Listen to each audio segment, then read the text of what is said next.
ॐ वक्रतुण्ड महाकाय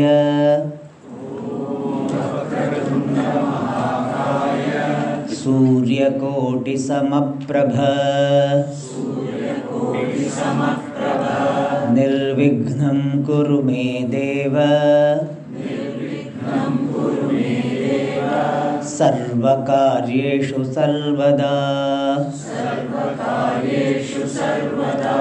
सरस्वती नमस्तुभ्यं वरदे कामरूपिणी विद्यारम्भं करिष्यामि सिद्धिर्भवतु मे सदा गुरुर्ब्रह्मा गुरुर्विष्णुः गुरुर्देवो महेश्वरः गुरुः साक्षात् परं ब्रह्म तस्मै श्री गुरवे नमः।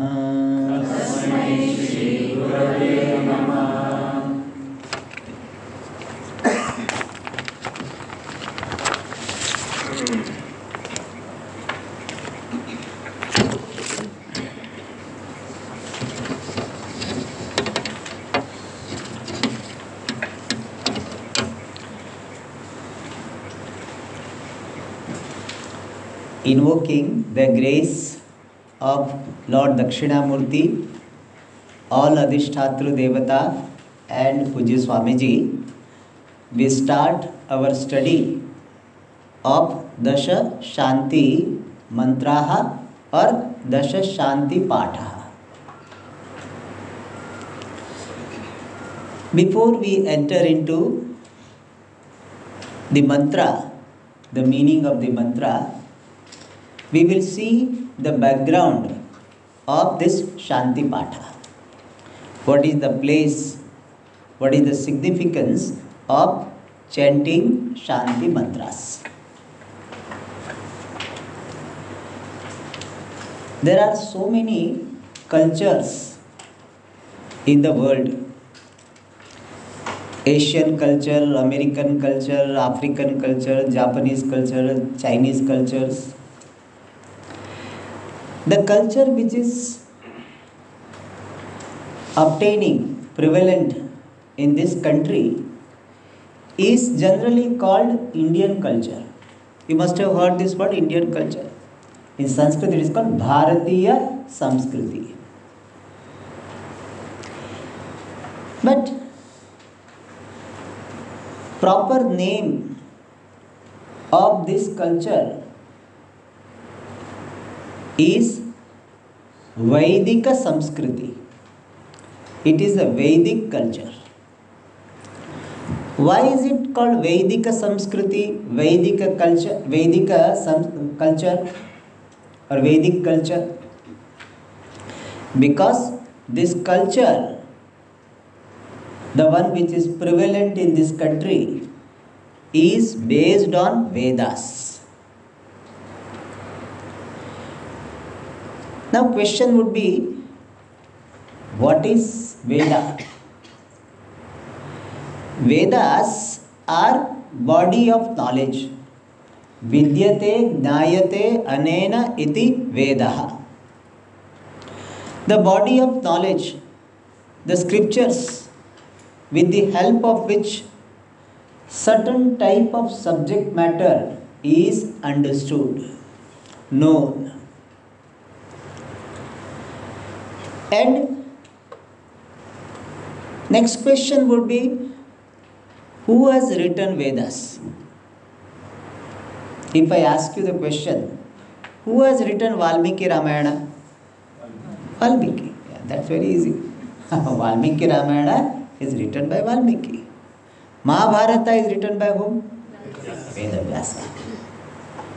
Little difficult. Shakuntala is written by whom? Kalidasa. Okay, good. So you are informed audience. Very nice. So whenever we hear about any text, we can have a question who is the author of that text. So Vedas are also text, scriptures. So question would be, who is the author? In our tradition, in our culture, Vedas are considered to be apaurushaya. Means Vedas are not authored by any human beings, any individual. Vedas are revelations to certain people, not one person. Like in other culture, they have one person, one messenger. We don't have one messenger. We have hundreds of them. Rishi, those who received the mantras from the Lord, they are called rishis. Not one messenger. We have so many rishis and rishika. Male are called rishis, female also received. They are called rishika. So many rishis are there, many rishikas are there. So they are the receivers of mantras of Vedas. They are not the authors of Vedas. There is a difference. When I chanted the shloka, Vakratunda Mahakaya, then you received it. You repeated. You are not the author of that shloka. You are the receiver of the shloka. Similarly, rishis are mantra drashtaraha rishayaha. They are the seers of mantra. They are not the authors of the mantras.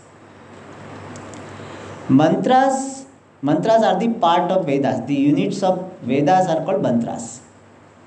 See, the mantras are received by the rishis and they are supposed to be revealed by Ishvara, the Lord.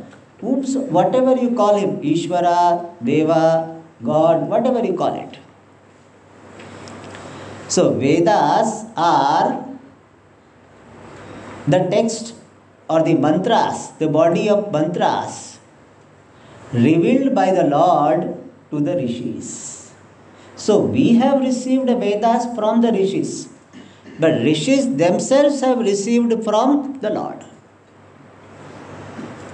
So Vedas are the body of knowledge, the scriptures revealed by the Lord to the rishis. So they are coming to us, Vedas, the scriptures, the fundamental scriptures, the original scriptures, coming to us through rishis and finally from the Lord.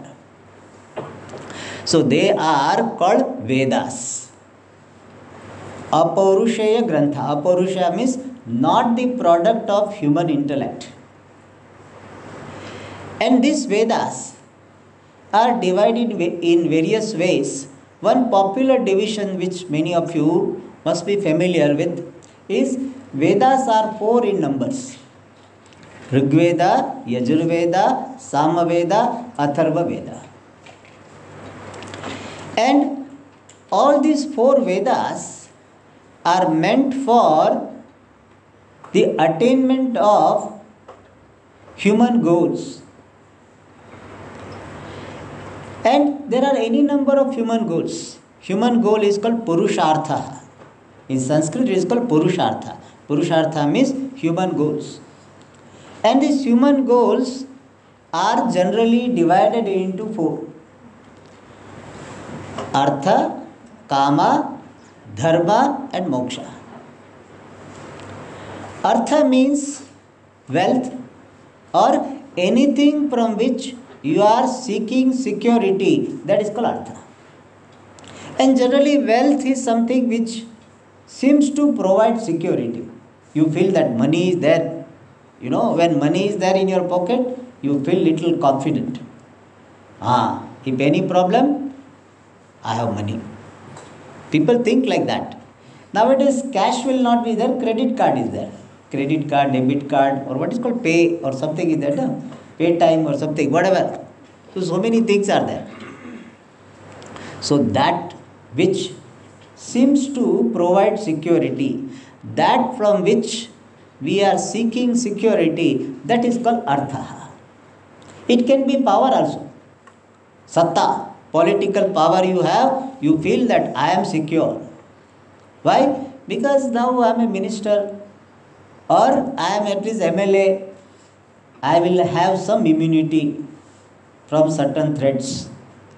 So anything from which you are seeking security is artha. Sometimes this can be relationship also. When you have some people around, you feel secure. So relationship also can become artha for you. I want to have connections. They call it connections. Connection with higher power is very important nowadays. If you have connection, you can do so many things. And sometimes get into trouble also. But generally, you seek security from that. So all this put together is called artha. So human beings are seeking artha, wealth, the means for security. So that is called purushartha. Purushaihi manushaihi arthyate prarthyate iti purushartha. That which is sought after by human beings is purushartha. And wealth or anything which seems to provide security is artha, purushartha. The second one is kamaha. Kama means any sense pleasure. Suppose, what was the breakfast today? Idli. So some North Indians, they love this South Indian idlis because it's original idli. In North India also you get idli, but it will have some variation. Whereas South Indian idlis means original. Many North Indians, when they come, they say, Swamiji, we love this idli sambar. We are concerned that they are coming from North, they may not like it. He said, no, Swamiji. Even though dal is available, we will take sambar only. So, authentic. So, authentic idlis, if you like, it gives some pleasure. And whatever it is there, chutney or this sambar, whatever. So, when you were eating, you had some pleasure. That is called kama. But that is not the only kama. You listen to some nice music. Even the chirping of the birds, that also is kama. Kama don't think that kama is something bad. Anything which gives pleasure is kama, or anything which gives pleasure or the pleasure itself is kama. Sense pleasure is kama.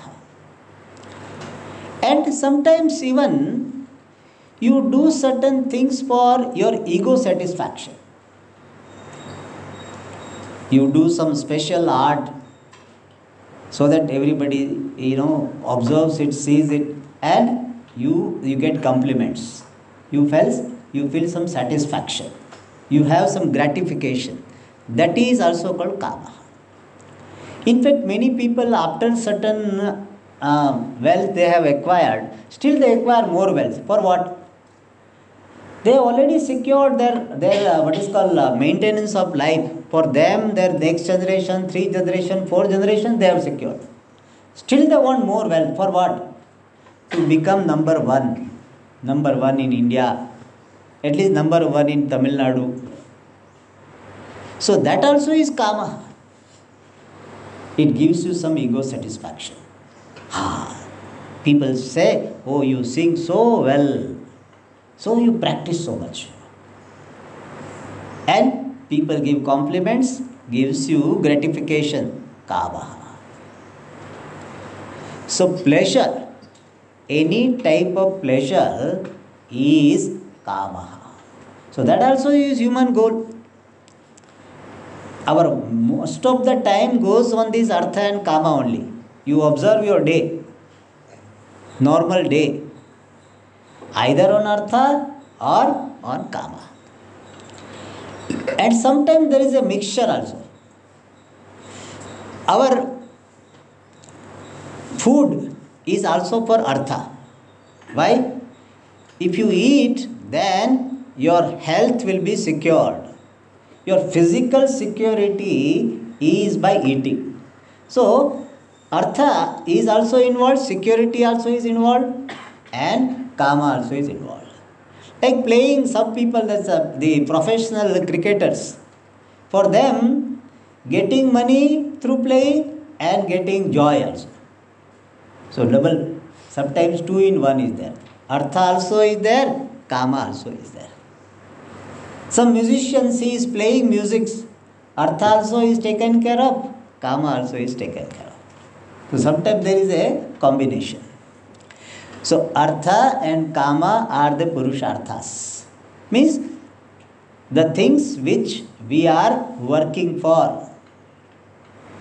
The third one is dharma. The word dharma in the context of purushartha is invisible favorable result of right action. Invisible favorable result of right action is called punyam. I will give an example so it will be clear. It may look little technical. Swamiji, invisible favorable result of action. What is this? Suppose you have some money and you share some part of it with someone. Say 5,000 rupees you shared with someone. Now visible result of that action is what? 5,000 rupees is reduced from your account. Your total wealth, that is reduced. And it made you feel good about it. If you have done voluntarily, sometimes forcefully you are asked to donate and then you will not give, you will not get satisfaction. But you do it out of joy or out of your your sense of contribution, sense of gratitude. You did it. So visible result is your 5,000 rupees reduced. Also visible in the sense it's perceptible. Comprehensible result is your sense of satisfaction. But our Shastra talks about one more result, and that is called punyam. So when you shared your wealth with someone, then you get some invisible result, and that invisible result is called punyam or adrishtam. Adrishtam is invisible. And this invisible result is only known through Shastra.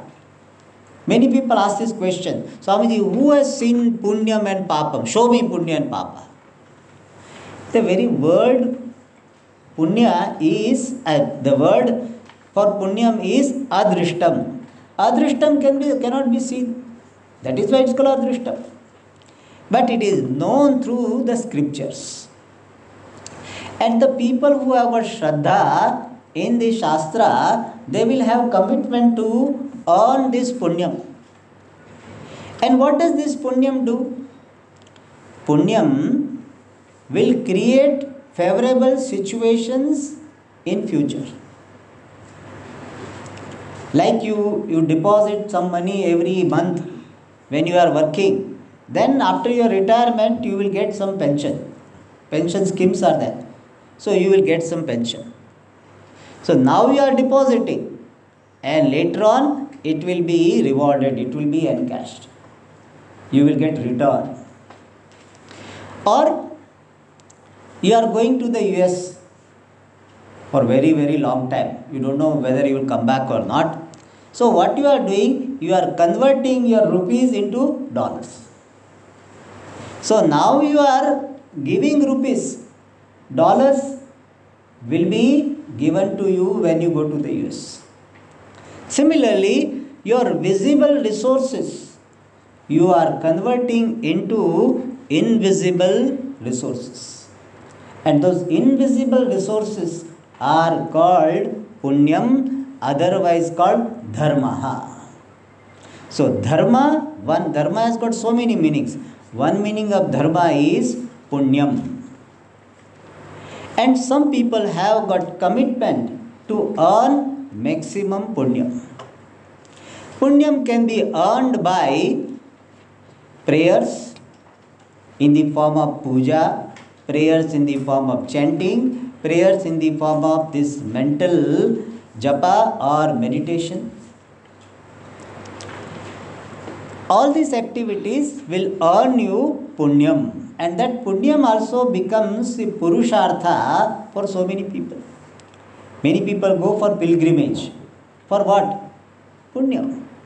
Some people go just to enjoy the beauty, but there are people who go for punyam.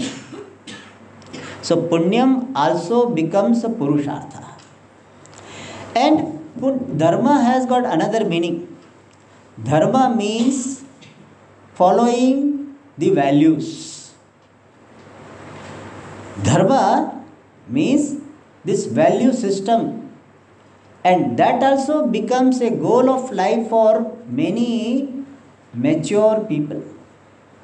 Because person discovers that if my life is in harmony with the world, which is the life of values, then I am happy. So I follow dharma, values, not to oblige anyone, not to get certificate of being a good person from anyone. I follow values because I have understood that following values make my life happy, peaceful. So value system itself becomes a goal for so many people. Because following the values is not that easy. Because most of the time, what you would like to do is not something what you are supposed to do. And following the values means doing what you are supposed to do. And there is many a times there is a conflict between what I like to do and what I am supposed to do. I like to have money, but I am supposed to pay the tax. Now there is a conflict. So I don't want to pay tax, but I am supposed to pay tax. And therefore there is a conflict. A mature person is the one who would like to follow honesty, who would have this value for following the honesty, but there is a conflict. And therefore what happens? Sometimes you violate, sometimes you follow. And therefore following the values all the time, that becomes goal for so many people. And in that manner, dharma in the form of values also becomes a purushartha. Like some person is very fat. So now becoming slim is what? Purushartha. Because he has a goal that every month I should reduce 5 kgs to, not 5 kg, 2 kgs or 3 kgs. And by end of this year, I would have reduced 24 kg. So that is a goal for the person. Similarly, for some intelligent people, following the values becomes the goal. That I want to make my life in keeping with dharma, in keeping with values. And in this manner, dharma also becomes purushartha. So dharma in the form of punyam is purushartha. Dharma in the form of values, the life of values, also is a purushartha. And the fourth purushartha is called moksha. Moksha means freedom. Freedom from what? Freedom from bondage. What is bondage? Bondage is something which you do not want to have, but you find yourself with. That is called bondage. Anything which you do not like to have, but you find yourself with, that is bondage. Let us see some very simple general example. Some relationship you are stuck with. That relationship is something you do not want to have, but you find yourself to be stuck with that relationship. With your parents, your boss, or even sometimes with spouse, you are stuck with it even though you don't like it. That is called bondage. In general, in a superficially speaking, that is how the bondage is. To understand what bondage is, we can apply this definition. Something which you do not like to have, but you find yourself with. That is bondage. Even this class can be a bondage for somebody now. Why? You don't like it, but you are stuck now. How to get up? How to get up? Class can be bondage. Marriage life can be a bondage. Even working for some company, bondage. Why? Because you don't like to work for that person, for that company, but you don't have any other job. So you are stuck with that. That job becomes what? Bondage. So anything which you do not want to have, but you find yourself with it, that is bondage. Now, it's a very good introspection. You can think about it. What all things you are considering bondage now in your life? What all things you are feeling, heart of the heart? You don't have to tell. Because if you tell your wife you are bondage for me, that she will be angry. So you don't have to tell. But ask yourself, what is that I am finding it to be bondage? Ask this. Sometimes Swamiji, Sandhya Vandanam is bondage. Why? Because I don't like to do it. But if I don't do it, I feel very guilty. Because my father had told me, if you don't do Sandhya Vandanam, you are not a Brahmana. So this, it gives me guilt. That is bondage. But fundamentally speaking, what is bondage? Bondage is struggle to become somebody because I am not acceptable to myself as I am now. This is fundamental bondage. Struggle to become somebody because of non-self-acceptance. That is bondage. Means I am no good. Right now, whatever I am is not good enough. I am only BA. I would be like to become MA. I am MA only, not PhD. I am only assistant manager. I am not manager. I am not general manager. See, there is a difference between manager and general manager. Those who know only that general manager, then the manager, those who know the difference, they will have value. I want to become general manager. Then what? Vice president. Then president. Then I myself want to have the company. My own company. Always there is struggle to become somebody. Even after coming to Vedanta also people have this. I am the one who has done this course. 1 year course I have done. But this person has done 2 year course. So I want to become the one who has done 2 year course. There is always somebody. And he will come and tell you also, 2 year course is wonderful. So he make you feel bad about it. If you have done 2 year also, I did only 2 year course. 3 year course I did not do. 3rd year I did not do. Always there. Only 3 year course I did, but I am not teaching Vedanta. I want to become a teacher. But Swamiji, I am teaching only Moola Grantha. I am not teaching the commentary. Always something. Struggle to become somebody. Not being acceptable to myself as I am now. See, I am teaching now, but still some people are reading. What is the next page? It is there. Not happy with what one is. You can see that this is samsara. You are not happy with what is. you are struggling to see what is going to happen, what is going to happen. So non-self acceptance and struggle based on non-self acceptance, that is the bondage for every ignorant person. Every ignorant person. As long as you have not discovered your true nature, you will have this struggle. Whatever you are, people are praising you. Oh, you are a wonderful doctor, you are a wonderful engineer, you are a wonderful manager. But still, in Hindi they say, ye dil mange more. So always you want some more. This is not enough. This is not enough.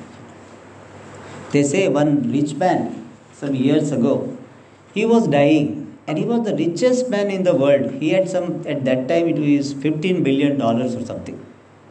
People were praising, you have really made your life, you are dying as the richest person in the world. What a wonderful thing. He says, stop all this. I wanted to make $30 billion. I could not make it. My life is a waste or something like that. So people are praising is not good enough. Even though it may give some kicks, emotional kicks, but not good enough.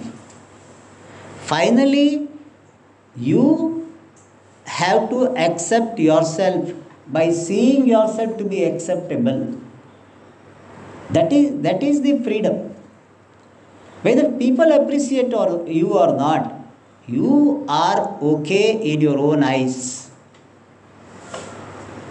You do not have struggled to become anybody. Whether people know you or don't, whether people praise you or don't, whether you are able to achieve some particular destination, particular ends in life or not, it doesn't matter. I am okay right now. I am okay right now the way I am. And this is there, this appreciation is there all the time. That person is called a free person. And his status is called freedom. So freedom means freedom from, the moksha means freedom from the bondage of non-self-acceptance. And when you do not accept yourself, you will have so many complaints about the world also. When I am not comfortable with myself, I will find some reasons of non-acceptance of the world also. It is something like, when you have got some wounds are there. And therefore what happens? Wherever you sleep, you find that bed is not good. Actually, you have the wound on your back. Bed is okay. But since you have the wound, you will feel what? This bed is very painful. Similarly, when you are not okay with yourself, you are not comfortable with yourself, the world will not be acceptable to you. When you are acceptable to yourself, the world will be acceptable. It doesn't matter. And this is called freedom. So these are the 4 Purusharthas. Artha, Kama, Dharma and Moksha. Of course, when we analyze these 4 Purusharthas, we find one thing. That real Purushartha, real human goal, Purushartha means human goal, is Moksha only. Why? Because through Artha, Kama and Dharma, what you are really seeking is Moksha. That is why Moksha is called Parama Purushartha. Parama means the ultimate human goal. Why it is called ultimate human goal? Because if you have attained this Moksha, you do not require to attain any other Purusharthas. They do not matter. Whether you have got security or not, external security or not, external sense pleasure or not, it doesn't matter at all. So if you have got moksha, all other purusharthas are irrelevant.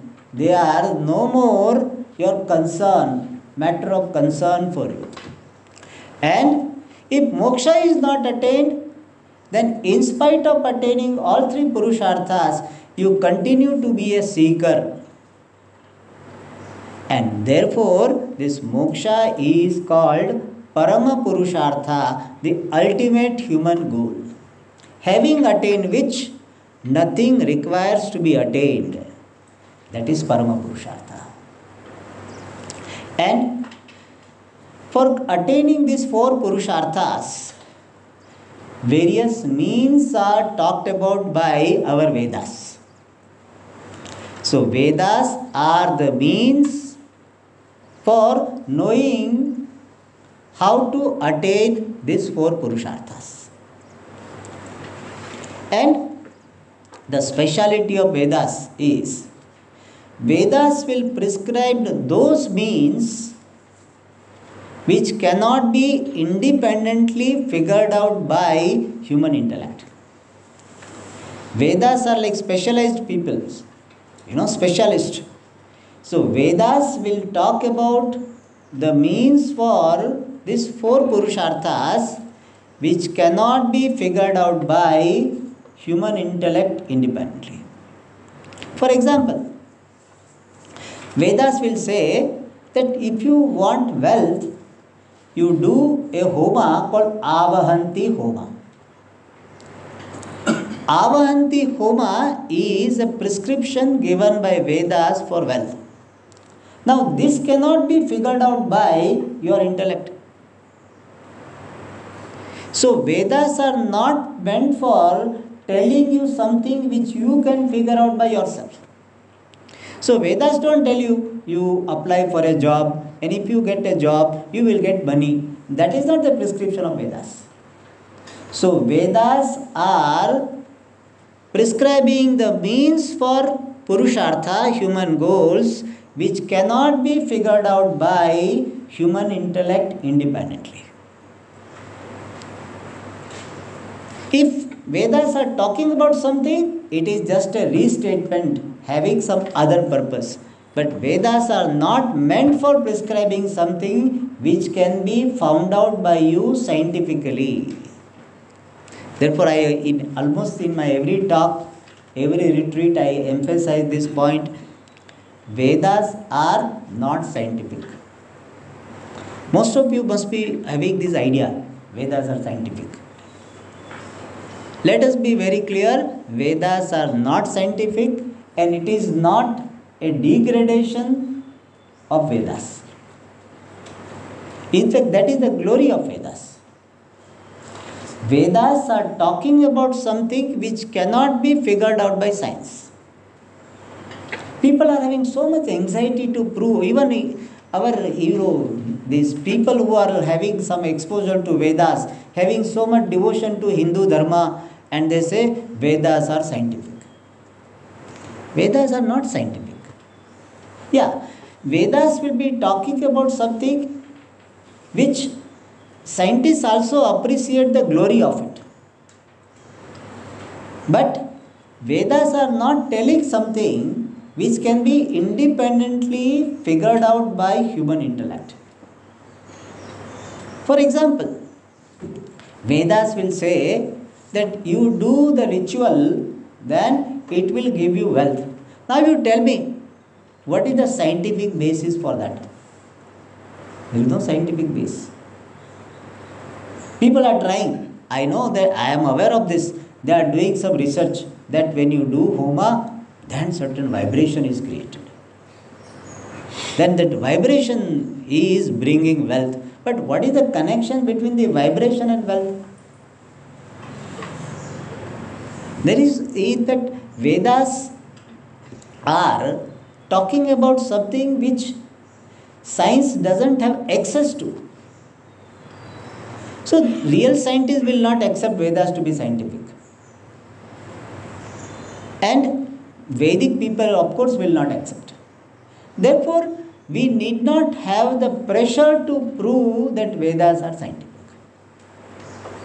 Vedas are great. Science is very great. I don't say science is anyway small. Science is very great. In fact, you are able to hear me now because of science. Scientific development, I am using it, this mic, because of what you are hearing. Because of the scientific development, you came to this place. And because of science, we could send you the mails and you could see on internet and all this. So, we are very, very grateful to science. I have no less respect to science than anybody of you. I respect science. But we need not say that Vedas are scientific. It is something like, I respect my eyes. My eyes are great. My eyes means everybody's eyes. I am so grateful to have these eyes because I am able to see things, read. But my eyes cannot hear sound. Does it make any way less great? My eyes cannot hear sound. Can eyes hear sound? It cannot hear. Eyes cannot hear sound. That does not make eyes any way less great. They are great. My ears can hear sound, cannot see the forms and colors. It doesn't make my ears any way less important. So why should I expect my eyes to hear sound? Why should I expect my ears to see the forms? They are great the way they are. And thus Vedas are prescribing those means which cannot be figured out by human intellect. And these Vedas are talking about these 4 Purusharthas. And these 4 Purusharthas involve 2 factors. To attain these 4 Purusharthas, we require 2 factors. One is our effort and other is prayer. For attaining any human goal, the 2 factors are required, prayatna and prarthana. Prayatna means prakrishtaha yatnaha prayatnaha. Well-directed, sufficient effort is called prayatnaha. Yatna means effort. Pra has got the meaning prakrishtaha. Well-directed, sufficient. For example, if I want to go to Coimbatore, generally I have got standard example. I want to go to Coimbatore and I reach near the gate. Now, I have to select right direction. When you are standing near the gate, you have to take right side. Then you will reach Coimbatore. If you go take left side, you will not reach. Or you may reach after hundreds of days perhaps, because you will take the whole round of the earth and you will reach perhaps. But right direction is right side. So, prayatna means your effort should be in right direction. In fact, many people, they are very hard working. But their hard work is not in right direction and therefore they don't get desired result. You should have this right direction, right way of doing things. Sometimes you have right direction, but your effort is not sufficient. Like you go right side only, but you walk only for 1 kilometer. Then what? You won't reach Coimbatore. So you require Coimbatore city. Coimbatore is also considered Coimbatore. So I am telling Coimbatore city, Gandhipuram. Gandhipuram you want to reach, you have to travel for about 25-30 kilometers. So you require 2 things. Sufficient effort and right, well-directed effort. And that is called prayatna. But prayatnam is not enough all the time. Even though your effort is in right direction, you are making enough effort, but still you must have seen in your life, Many times you are working hard, you are working in right directions, but some hidden variable, some obstacle comes. You work very hard throughout the year, and on the exam day itself, person falls sick. Or on exam day itself, you could not reach examination hall because of some reason. So that is what? Some obstacle. It is called hidden variable. And how this hidden variable comes into our life, to understand, we have to understand certain background topics. Human being has got two dimensions. One is kartrutvam, doership, other is bhoktrutvam, experiencership, or sometimes they call it enjoyership. You do action, you are a karta. And you get the result of your action, you are bhokta, experiencer. And one who is the doer is the experiencer. Karta and bhokta are one and the same. Therefore, whoever has done the action, he alone becomes the receiver of the result, bhokta. And your action can create two types of result. One result, as we saw, visible result, other is invisible result. Now, if you have done right action, it will create favorable invisible result, which we saw called punyam. If you have done wrong action, like you hurt somebody, through your physical action or through your words, then that action will create unfavorable invisible result, which is called papam. Papam generally they translate as sin. You must have heard papam, sin. But generally we don't use the word sin because the word sin has got particular connotation. Therefore our Pujya Swami Dayanandji, he used to avoid using the word sin as a translation for papam. Even if you use, you need to know that sin is not something like original sin which is coming from Adam, etc. That is not our understanding of the word papam. So what is papam? Let me define papam. Papam is invisible result of action which is prohibited by the scriptures, or a wrong action. Let me put it simple words. Invisible result of wrong action. That is called papam. Like I hurt somebody, I stole away somebody's wealth. That invisible result is papam. See, sometimes it happens that you did some wrong action and somehow you manage to escape from the law. Nowadays, many people do many wrong things and they can get away with it. It looks like. Therefore, many good people have got conflicts. What, Swamiji? I am a very, very dharmic person, very religious person, very honest person, and I am suffering. And see this fellow? He is every day taking so much bribe. He is hurting so many people. Still, he is enjoying. This is a very, very common question. In almost every satsanga, this question is asked. Why so many good people are suffering, bad people are enjoying? So, generally I give the explanation, but I will ask that person. Do you want to enjoy or you want to be a good person? That person, Swamiji, I want to be a good person and enjoy. That's correct, nothing wrong in it.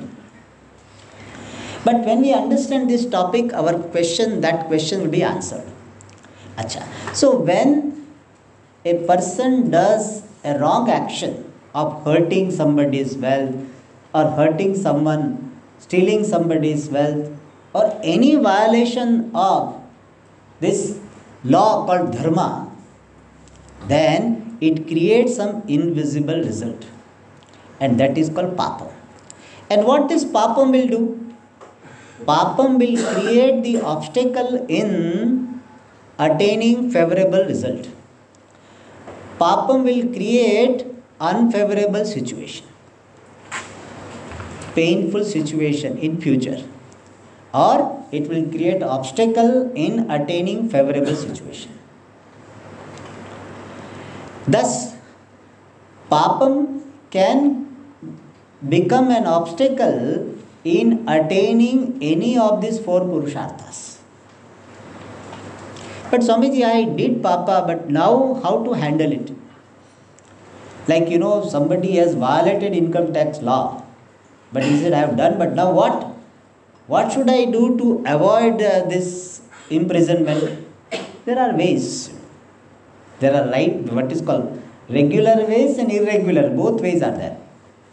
So, here of course we are talking about regular ways. So, if person has got some papam in his account, then it can create the obstacle in what I want to attain. But that obstacle can be neutralized by prayers. So what is first purpose of prayers? Prayers are meant for neutralizing this papam which can become an obstacle in my pursuit.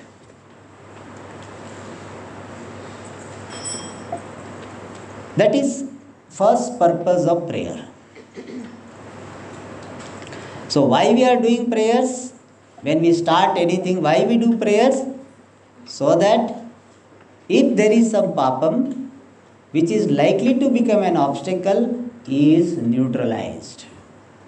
So that my pursuit, my effort will become free from obstacles and I will be able to attain the desired end. That is the purpose of prayer. One purpose of prayer. And this prayer is of three types. Kayika, Vachika, Manasa. I talked about it. You do puja, etc., seva in the temple or seva to any person, Kayika, physical. Vachika, oral. The chanting the Shanti mantra is a Vachika prarthana. Any mantra, Vishnu Sahasranama or Lalita Sahasranama, any names of the Lord, Vachika prarthana, oral prayer. Or you do mental japa, meditation, Manasa prarthana. So now we understand the Shanti Patha or Shanti Mantra is for what? Shanti Mantra is meant for removing the possible obstacles. In fact, that is why they are called Shanti Patha. Shantyartham Patha, Shanti Patha.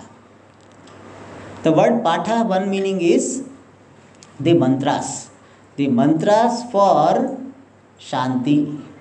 What is Shanti? In this context, the meaning of Shanti is Upasarga Shamanam, the resolution of the obstacles in the form of papam.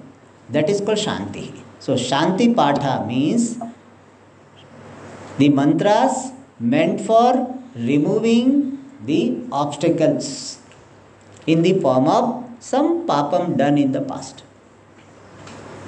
Alright. Now, this Shanti Patha, the word Shanti Patha has got two meanings. One is the mantras themselves are called Shanti mantras. The mantras chanted for Shanti, the removal of obstacles, that is called Shanti Patha. And chanting also is called Shanti Patha. Shantyartham Patha Pathanam Shanti Patha. Chanting of the mantras for the removal of obstacles, that act of chanting is also called Shanti Patha. So act of chanting is Shanti Patha and the mantras for Shanti, removal of obstacles, is also called Shanti Patha. So the word Shanti Patha has got two meanings. The mantras for peace and the chanting for peace. Here we are using in the sense of the mantras for peace, Shanti Pathaha, and in that sense here it is called Shanti Mantraha. So Shanti Pathaha has got the meaning Shanti Mantras, the mantras for removal of obstacles. And the second purpose, the first purpose of Shanti Patha or Shanti Mantra is removal of the obstacles in my pursuit. And what type of obstacles? Invisible obstacles. In the form of papam. And second purpose of Shanti Patha or Shanti Mantra is when I chant Shanti Mantras, especially before study, then my mind is tuned with the study. You bring in the study atmosphere in your mind and in the atmosphere. Like you must have heard this when in the TV, the news is going to come, there will be some music, Before news starts, there is some specific music. So from distance you hear that music, you know what? Now news are going to come. Similarly, Shanti Patha, when you chant, then your mind is getting ready for the study. So second purpose of Shanti Mantras, chanting of Shanti Mantras, is to tune your mind with the study or any activity which you are going to do. The third purpose of Shanti Mantra, Shanti Patha, is to appreciate the grace of the Lord. Our culture, Vedika Samskriti, is Dharmika Samskriti. It is not a secular culture. It is a dharma-based culture. And therefore, we do not really have any secular activity. Puja Swamiji used to say, we don't have anything secular except government. We have everything is religious. When you get up and immediately you start with some shloka, Karagre vasate Lakshmi, Karabule Saraswati. So you chant. So even for brushing your teeth, there are shlokas. Taking bath, Gange Yamune Chaiva, shlokas. So our culture is Ishvara-centered culture. We do not have like Sunday to Sunday prayer or something. Our whole life is supposed to be prayerful life. And therefore Shanti Patha makes us appreciate the grace aspect in our pursuit, so that we will not be arrogant about our success. If you studied and you understood, you will not be arrogant. You said, I prayed, by the grace of Ishvara I got it. I prayed and I got this particular result. So always there is appreciation of grace. So that is one more purpose of Shanti Patha. There are few more we will see in the next class. Om Purnamada Purnamidam Purnat Purnamudachyate Purnasya Purnamadaya Purnameva Vashishyate. Om Shanti Shanti Shanti. Hari Om Shri Gurubhyo Namaha. Hari Om.